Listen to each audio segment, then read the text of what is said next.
Μέτρα ήταν στο δίσκο Διάφωνος του Θανάση Παπακοσταντίνου. Το ακούσαμε τη φωνή της Μάρθας Φετζίλα.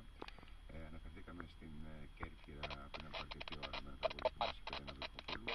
Για τις φίλες και τους φίλους που μας ακούνε από την Κέρκυρα, να θυμίσω, αν και θα το έχουν μάθει στην πόλη τους, ότι την Παρασκευή μεθαύριο, δηλαδή 23 του μήνα, κοινοβουλευτικό, πρακτικό, πολιτικό, εθνικό.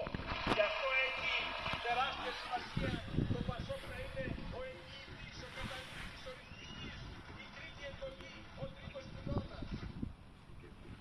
Με την απολογία ακόμα 4 κατηγορουμένων συνεχίζεται, κυρίες και κύριοι, σήμερα η δικαστική διερεύνηση για την πλέον μεγάλη εγκληματική οργάνωση των τελευταίων ετών. Η ογκοδέστατη δικογραφία των. Τον οποίο χρειαζόμαστε, ο Τερεσίας φτάνει στα ραδιοφωνά σας.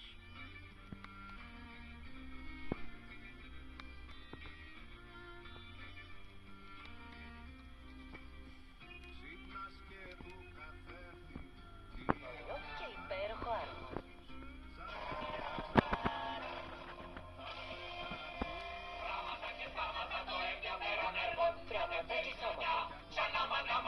Σκηνοθεσία συγγραφή του Αβέρινη Φοβόρη που παίζει Ο Γιάννης Ζουγανέλης παρουσιάζει την underground πολιτική σάτυρα του Θοδωρή Αφερίνη.